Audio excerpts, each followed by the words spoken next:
Hey guys, this is the Real Estate Podcast and it's your host, Alex Kaufman.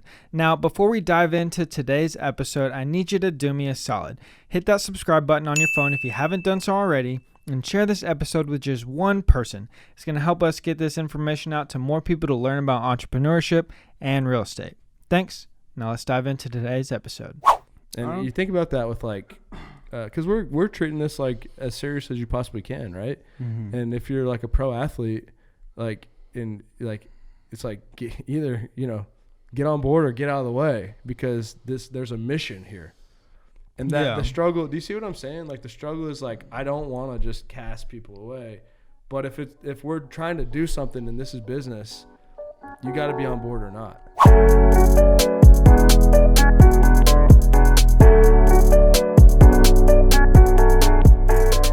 All right, guys, welcome to the most entrepreneurial real estate podcast that you've ever seen or ever been a part of. It is the Real Estate Podcast with Matt Alex. Today, we're going to give a little insight into our business and strategies, and I'd like to just have a meeting like we would have normally. Let's just talk business and what we got going on. What I've been thinking about is we just need to promote a couple things. What we're trying to do is create entrepreneurial-minded people, help people grow together, and we're trying to raise capital for our fund. So, like, everything we do, in my opinion, should almost be geared towards getting agents to join, getting them to see the vision, and raising capital. Mm-hmm. What do you think about that? Yeah, I think it all kind of... Probably already does, but, like, just maybe a little bit more clear. Yeah, we do a lot, so I wouldn't just say those two things either, but... Probably it all focus? Well, it all works together, right? So, like, you can raise unlimited capital for the fund, but then you need deals, right? So, deals, agents, fund, building out the infrastructure, and the team here at TRE, more marketing. The list is constant. Endless. Yeah. I just think those are probably the two most important things for us as we're trying to build. And then the social media. We love social media. People like seeing what we're doing. It's like the same video, you'd probably agree, like the same video on TikTok and Instagram and Reels, it should be like different videos for each channel. No, I disagree.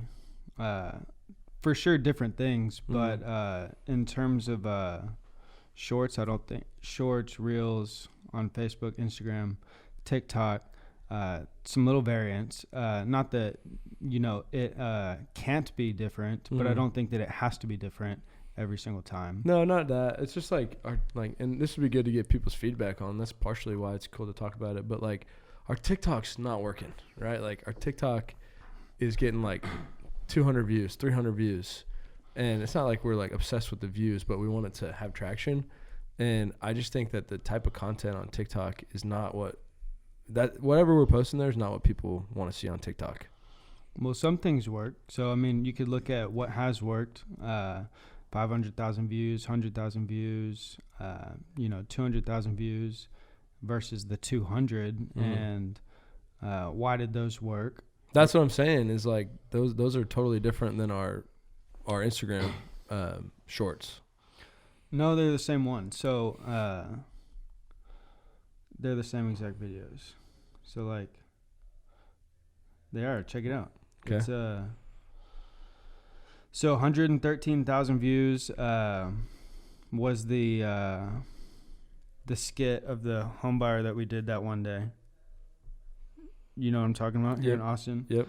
113, and then the I'm $6 million in debt that got 512,000, and those are same exact videos we posted on. Well, Instagram. I hear you. Go if you have time. Go look at our TikTok. But like, look at our last 20. Yeah. So I don't know what it is. I don't know, but you just look at the ones that did well. Why'd those do well? Right. Versus the ones that haven't. Let us know your thoughts, guys. If you have opinions on this or what's done good or not good.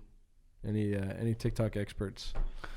Put a lot of time into social, and we obviously wanted to get traction, but get the message out there of what we're trying to build, and we're having fun. We're trying to build the most entrepreneurial brokerage on the planet, and a place where people that want to get more can come, and people that align with our core values and core vision and focus can thrive, and at the same time do some good work, do some good deeds out there, and help people get more out of their life in general and create a freedom that they want. And so it's just so important because social media is the way that we can get scale to get that message out there. Do you want to talk about it? Yeah, I'd love to. So, like, if you look at the channels,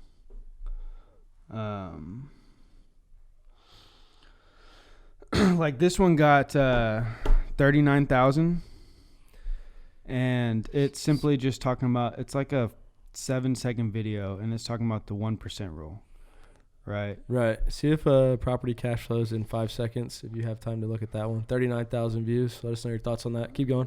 And then, so like, why did that do well versus the others? Was it the content? Was it what was written on it? Was it the hashtags? Was it, the first 1 to 2 seconds? Right. And I'm sure it's kind of a combination of all the above.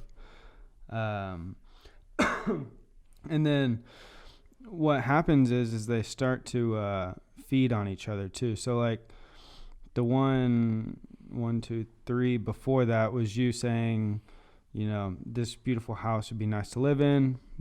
You're saying like buy this piece of real estate versus this piece of real estate. The next, 2 back was talking about a flip that we did, how we turned 18 into 90K. The don't buy a Range Rover one did well. The dirt one did well on kind of all platforms. If we close our Georgetown deal, we got to do another dirt one. I'm going to show you. Yeah, something like that. We got another large deal in Georgetown we're hoping to close, please. And I'm going to show you how to do it. How we closed on dirt again.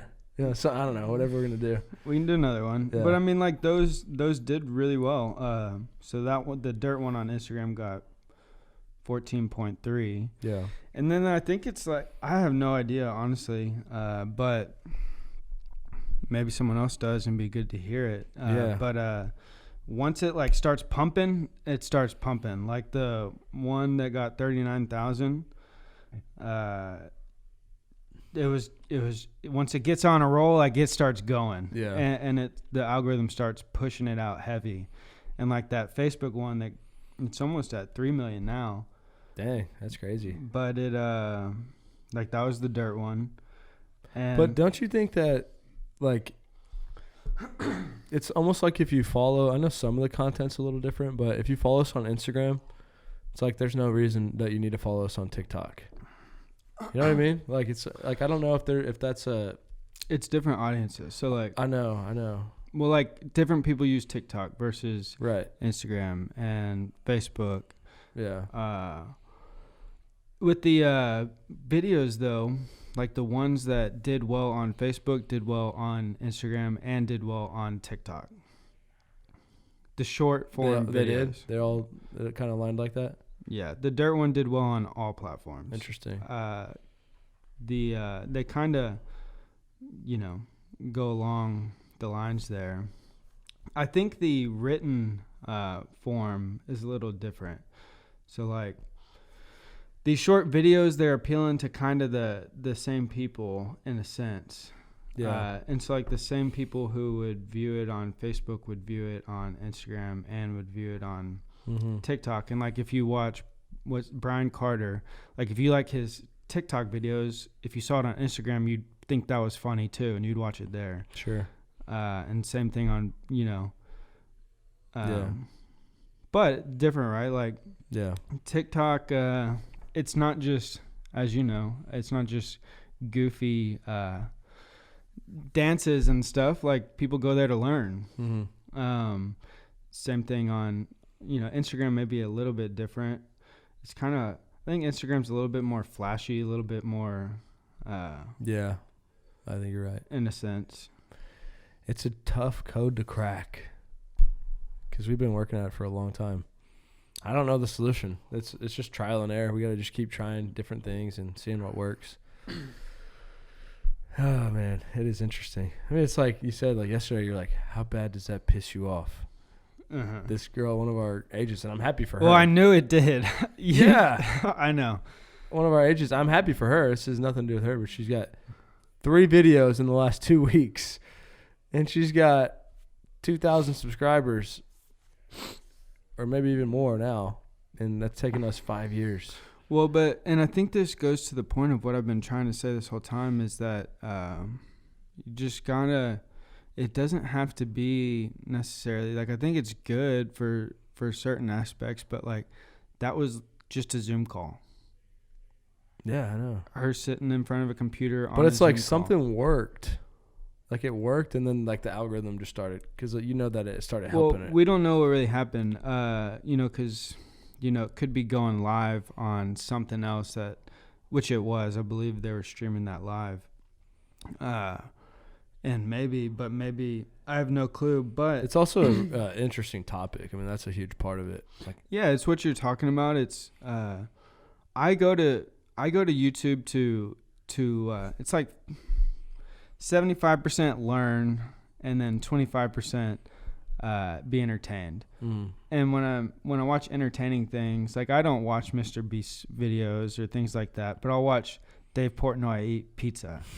I will watch that, or like I'll watch cooking it's shows. So interesting when he wants to rate that pizza. I don't understand. I agree. I was like scrolling through. I'm like, I want to see what he thinks about this pizza. Yeah, it's more like it's. So I love food and you love food, and so like I like seeing good food. But no, it's him. I mean, it's him. Every second he's like, there's a facial expression, there's a word, there's something going on, and he keeps your attention. He's just an interesting character. Yeah. And then there's another guy I like to watch on YouTube. His name's Matty Matheson. Yeah. Do you know him? Uh-huh. He's the chef, but he's just goofy. Yeah. And he's entertaining as well. But the other parts of YouTube that I consume are a lot of educational stuff, and it doesn't need to be flashy. It doesn't need to be like the Graham Stefan style. Mm-hmm. I'm just looking to learn in whatever way I can do that. So like just for this prime example of the YouTube channel, and those videos from yesterday is simply just 2 hours worth of them sitting in front of a computer and answering questions and talking about 1099A. Is that what it was called? Yeah, I get it, man. It's interesting. The other thing that I've been thinking about, kind of a side topic, switch of direction a little bit, but I'm like trying to figure out the concept of like people valuing stuff when they pay for it. It's very unfortunate, and like in trying to figure out like where to put my time. And we offer a lot for free, and like you can walk in and you have every option you want possible here, and like it's like almost too much for some people, and people would if we charge them money, they would value it more, unfortunately. And I don't know the best answer to this, but I've been sitting in a lot of meetings and I'm like, man, I'm wasting my time sitting here. And I have this balance of like, I want to do good. I want to help people. I want to like lead people to Christ if I possibly can. But then there's a business side of things, and trying to figure out the balance between the two is like, if this business meeting is not productive, like I shouldn't be here. But on the flip side, I'm like, if I could help this person and, be a resource for them, awesome. But I can't go do that obviously I can't go do that for everybody. Like I would just wither away. Like I wouldn't even make, any real impact. So I'm just on the lines of like, back to like Monday, we're going to start cold calling. Like, I'm like, I just need to be like full business, and like, it's either business or it's, helping people, bring them to Christ if I possibly can. And just distinguishing the two and not trying to mix them as much. It's like business is business, and this other stuff is a whole different, more meaningful and not of this world, but more impactful in life. But if we're sitting out there and this is about business and you're not serious about what you do, like I shouldn't be sitting here. And you think about that with like, because we're treating this like as serious as you possibly can, right? Mm-hmm. And if you're like a pro athlete, like it's like either get on board or get out of the way, because there's a mission here.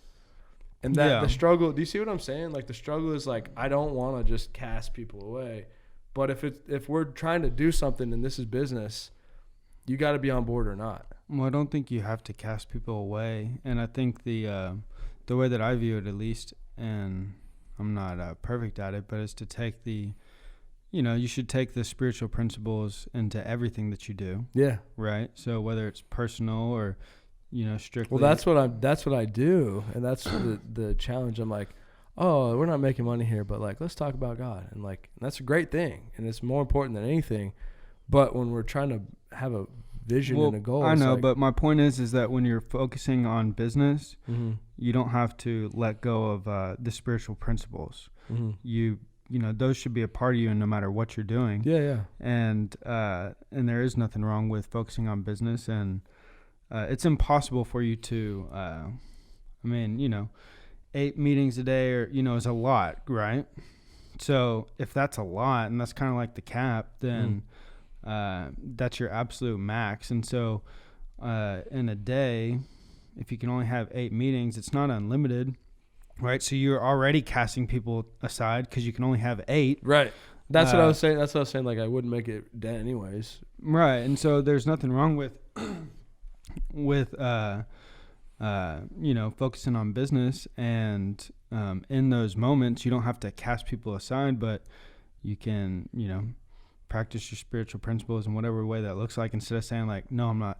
You would never do that, but like you don't have to just say like, get out of here. You're not welcome. But hey, like I'm focusing on this right now. I'd love to talk to you about this later or whatever, right? Yeah. Oh man. Well, I've built this of like being willing to help people, right? So like the flip side is like, I'm not even gonna call this person back. Like they're always just fucking, asking. They're never doing anything. Like I don't even have a second to call them back. Well, but I'm like obligated to. Like I have to call them back. Here's the thing that I think you should consider is, unfortunately, you can't help people that don't want to be helped. And when you spend your time, because you do have limited time. But everybody says they want to be helped. Sure. Like I understand. But I get it. However, you've only got 24 hours in a day. And so that's it, right? So when you spend your time with those who repeatedly show you that they don't want to be helped, then you're wasting that precious time that you do have to actually help somebody who does. I know. And so you're actually casting that person to the side. Yeah. By spending your time with someone who has shown you they don't want to be helped. Yeah. And that's a hard process though, like, cause everyone can talk about it and they can how many meetings you have to go through to figure it out? 3 or 4? Well, then you just wasted a bunch of time. Right? Like everyone can say that they want to do this and that, and then they can come to the next meeting and show you a little bit. And just to be clear, like, I need help from other people as well. Like, I'm not anything special, right? Like, but I'm just trying to figure out personally, I'm leaning towards, and I don't want to be this way, of like, I don't got time for this for most people. Well, I don't think it has to be, it's like 2 extremes. Like you're mentioning right now, it's like either all in on, giving up all your precious time and everything, and then the other end is I don't have time.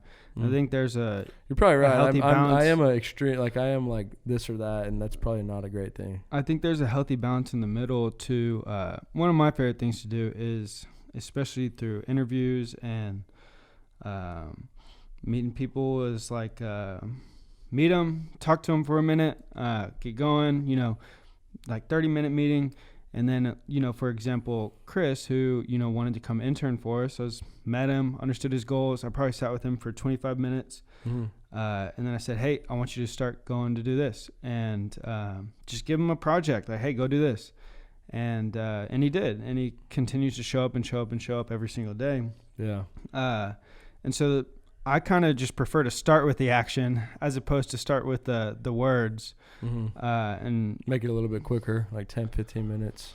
Well, but more, like if someone really wants to, like one of our agents yesterday came up. And so I sat with him for an hour. We discussed how to identify possible properties on the MLS to make offers on, and how to write the offer, how to set up the template, what to say in the email. And really the point of this is just to make offers, get comfortable making offers. The question was brought up, well, what do we do if someone accepts? And I was like, well, we'll figure that out when we get there. Honestly, they're probably not going to. Just get comfortable making offers. And so that was an hour-long meeting, discuss everything, and then, you know, all I right, get so it. go make some Well, offer. like, I'm just at the point, I'm jaded from this, is like, I'm like 99% sure that person you met with isn't going to do anything. I don't think so. We'll see. I talked to him on Wednesday, and I said, you know, hey, why aren't you, like, you've been with us for 7 months. You know, when I first talked to you, you know, on our first call, he was almost like, he had like told me like 10 different times on the call, like, man, I'm gonna do this. I'm gonna go on. I was like, you don't have to convince me. Like, you know, I don't need to be convinced. It sounded to me like he was trying to convince himself, like hype himself up. And so I mentioned that. I was like, hey, you know, when we first had this phone call, you were talking about, you know, this and that. And over the last 6 months, since October, you know, you haven't really come around much. You haven't done much. And I just feel like you could be doing more, you know, and you don't have to by any means. And maybe you are. But if you do desire more, there is more you could be doing. And we are here to help. Yeah. And I talked to him for, you know, 45 minutes on the phone. And then he came in yesterday. So he did show up, start taking action immediately. And he said that, you know, in those 2 days, he had learned more about real estate than he has his entire life. And it was about 2 hours. It was not a long period of time. You know, it wasn't 48 hours worth of education. It was 2. And so I tried to push him a little bit to say, like, hey, we can help out more. Like, if you were around more, just, you know, sitting in the room with Miss Kim cold calling, you'd learn a lot, right? Yeah. And so we'll see. But I think, you know, a lot of people are, and we've heard this over and over. What percentage of people that you would go through that would actually, you know, do what you would hope based on your time that you're putting into that? Well, say that again. Like, you put time into that. Yeah. You know, you're trying to make money, right? You're trying to help somebody at the same time. Yeah, of course. But what percentage of people, if you have those 45-minute meetings, what percentage of people are going to do what you would hope that they would do based on your time being valuable? I don't know. That's the thing, is I don't have many of those 45-minute meetings. This is where I have a lot of them. Yeah. Like I probably have 1/100th of the ones that you do. Right. And I'm at the point of being jaded from this, of saying it's 1% or less. Well, so don't do fucking any of these. Right. Well, and I don't think, again, it's an extreme. Like, I kind of seize the opportunity as it comes up, and it's not necessarily my role here to have all those meetings, but for whatever reason, he was closing, had a question about closing, and I just took the opportunity to discuss more with him about everything. For whatever reason, felt compelled to. Yeah. And so I kind of pick and choose, you know, where I do spend that time. But I love helping people. Sure. However, I do too. Unfortunately, you can't help everybody. I know. And I'm just trying to figure out a structure to it. Like, the type of people is like, I've told people this before, like, go comment on all our videos. Like, that's the simplest thing ever. Yeah. It's like, maybe I should only meet with people that actually do that. Because I don't even, like, because I'm trying to be efficient, dude. Like, I don't even want to waste 30 minutes, right? Mm-hmm. So if I just spend 2 minutes, like, all right, here's the first step. Go comment on everyone. And then, like, if somebody does it, then they pass step 1. Well, that's the thing. And typically, correct me if I'm wrong, but in my experience, when I give that test, and I do it very, very quickly I'd be like, all right, like, I'm done talking. I'd go do that in an hour. Right. Well, my point is also too, it may be different as well. And like, I just, you know, not a whole lot can get accomplished by talking, right? Like, especially if, you know, it's good to understand somebody. It's good to get on the same page. However, at a certain point, it's like, okay, you understand to a certain extent, and now you just need to go take action. And so I don't know what 5 1-hour meetings would accomplish, other than y'all just lost 5 hours that you could have been doing something else. So I gave our list we had 3 agents up here, and I gave them a list to call. And I was like, this list is very important to me. This is a good list. I hadn't heard from any of them. And there are 3 people that sit in that room every day. Well, and that's my point. And that's what I was going to say is, after I give that test or that first project, if they don't do it, you typically don't hear from them again about things like that. They keep showing up. Yeah. Well, that would be my first question every time I saw them is what's up with, the first thing that we discussed doing. Yeah. You haven't started maybe on that's the problem with when you say the extremes is like, if you're not even going to do that, like, I don't even want to talk to you. Well, that's the extent of the conversation that would go is like, if you're coming for help, we gave the first project, how'd it go? Oh, you haven't started yet? Well, hey, start that. Once you accomplish that, come back, we'll go to step 2. Yeah. And then maybe it never gets accomplished. Maybe it takes 6 months to get accomplished. But if this is the first step in helping you with what you're looking to do, then go accomplish it and then come back.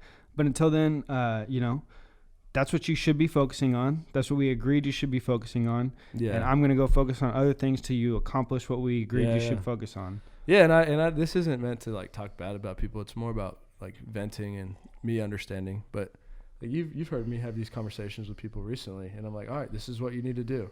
Where is that person? And I care. I'm like, I got you. Like, let's fucking do this. I don't know where he's at. You heard this conversation. You know what I'm talking about?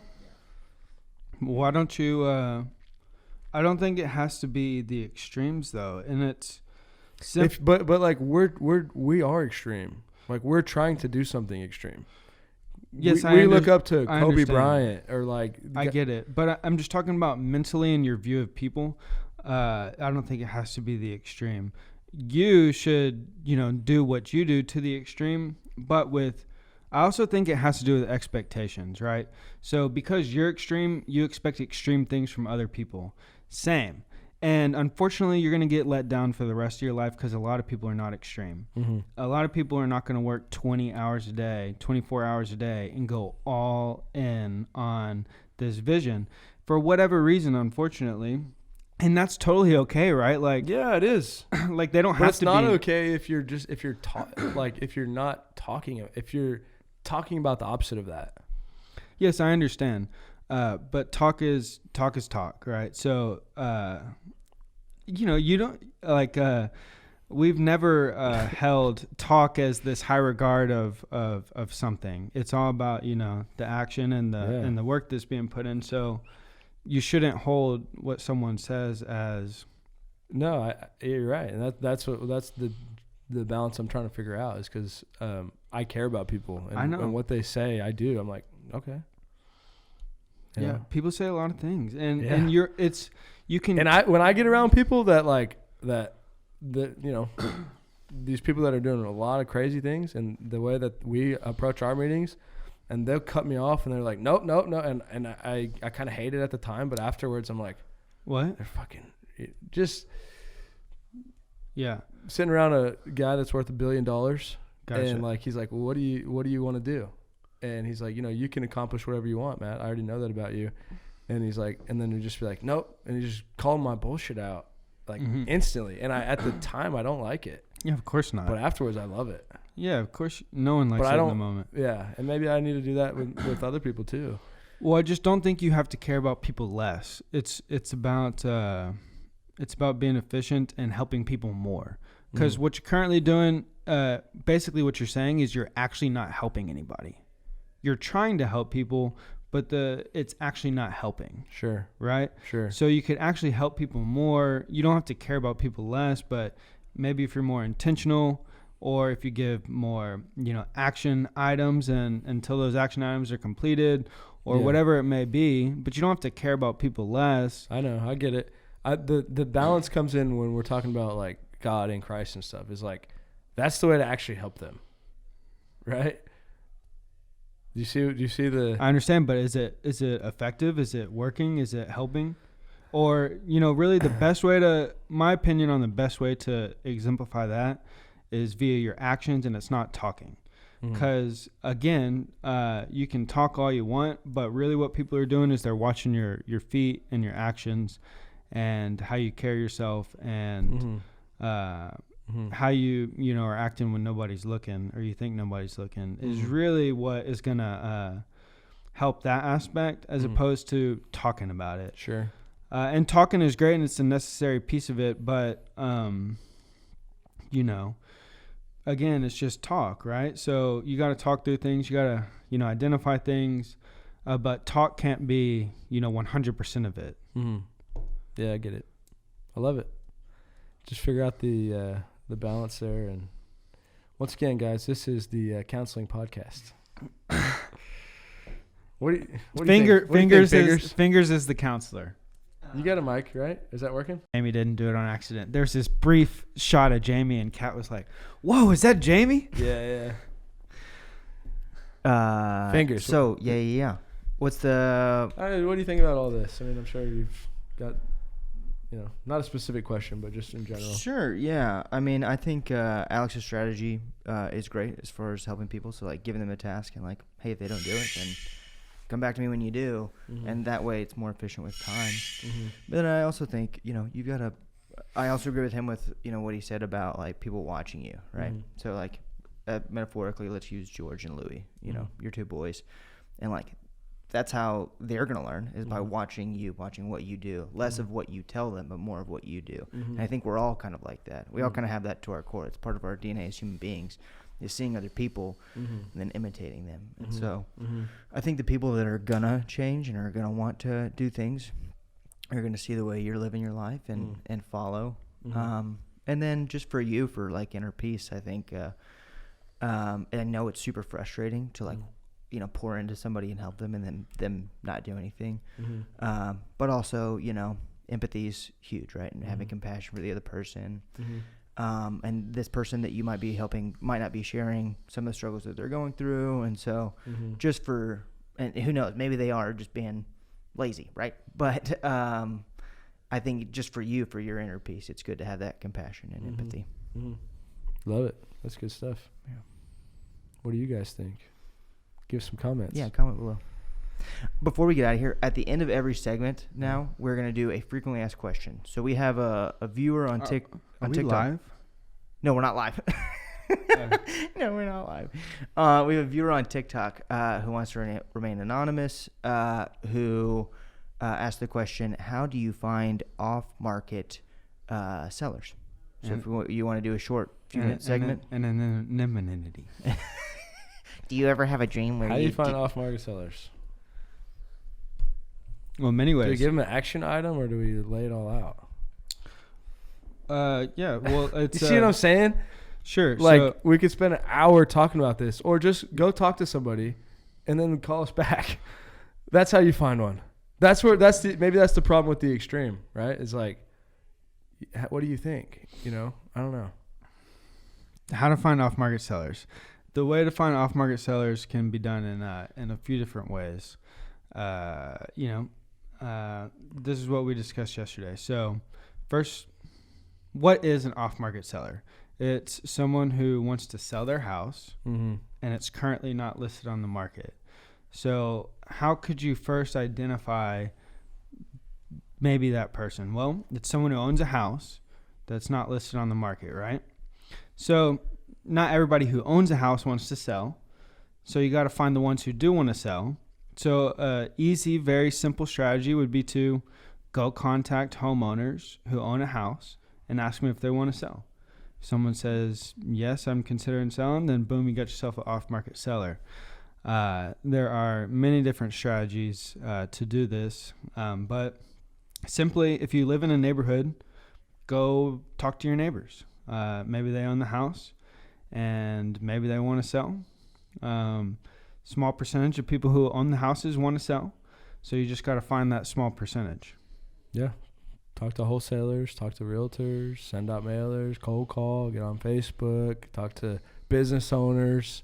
It's all just people at the end of the day. And foreclosure list, utility shutoff list, divorce list, get a local UPS driver to give you properties that are vacant, that look like they've been abandoned. It's all out there, just conversations. I think are we ending it? We can. I think the biggest thing with I think people overcomplicate things too much when like simply off-market sellers is just someone who owns a house that's not listed on the market and wants to sell, right? So there's thousands of different ways to go about that specific thing, but at its very basic level, that's all that it is. It's not this big crazy task, or it's nothing complicated. That's simply all it is. It's someone who owns a house, it's not listed on the market, and they want to sell it. And so get creative in finding ways to go do that. Every way Matt just mentioned is a good way. There's thousands and thousands of different ways, but don't overcomplicate it. And I would just encourage people to, I don't know, we haven't really found the answer to this, but like, it's so simple that's all it is. And so if you would just go talk to your neighbors, you may find an off-market seller, right? And then there's other ways to identify maybe people who are more motivated, or like cold calling. You don't need to have an exact script of every single word that you say every single time. And really, that shouldn't be your goal, and you shouldn't think about step 12. Just like the guy came in yesterday, he was like, what happens if somebody accepts? Doesn't matter right now. All you need to do is get comfortable making offers. Yeah. Cold calling, just get comfortable having conversations. The more you have, the better you'll get. And don't look 10 miles down the road for getting started. Just take that first step and just do something. Yeah, do something. Yeah, and that's my own personal frustration, but just maybe this is insightful for some people, but it's like, it's not about against that person. Maybe they're just asking a question to get us to talk about something, but it's like, ask an actual question. Like, I couldn't wait to, like, I was always like trying to stump my broker. Like, what happens if this, or like this? Like, I wanted to like ask legitimate, like, deep thought, next level questions. Like, how do you find an off-market seller? That's like, one, it's kind of like simple and obvious, but also you type that in on Google, there's a million things. But like, ask a more insightful type question is what helps you actually make stuff happen, right? And like, do you think they've tried to find an off-market seller? Probably not. Hopefully they have. But just, did you guys submit this question? Are y'all remaining anonymous? Do you see what I'm saying? You know what I'm saying. Yeah. No, I get it. Yeah. Like, that's the question you want? Or like, hey, I've tried these 10 different routes to find off-market sellers. Or like, I've heard about divorce lists. Where specifically do you find them? Like, ask something like that. Mm-hmm. Right? Action item. All right. Here, put into practice your new approach. What's the action item here? Okay. If whoever asked that question, thank you for asking it. Show up at our office and we have a list of about 500 off-market sellers and start calling them, because we're ready for you. Sounds good. See you soon. Appreciate you guys. Hey, thank you for hearing me out. I hope this didn't come off wrong. I definitely don't want to put myself above anybody else. It's just a challenge that I'm trying to work through. And if you guys can, like, comment, give your opinions. Help me out, man. Share this. And I got a question. Yeah. We'll end it. What's your action item? So, like, you're obviously, going through this. What's your action item you're going to put into practice till we get back next week? Well, I'm going to take everything that y'all said into consideration, but probably more so like less time, less talk, more action items, lead by example. And come Monday, we're going to be in the room doing the machine, and so I'll put it into practice personally, because I'm not going to even have the time to do some of these things. So take it all in perspective, try to still have an open heart, and just lead by example and be more efficient, and not try to help people more than they want to help themselves. Right on. Thank you guys for tuning in. See you next week. Peace.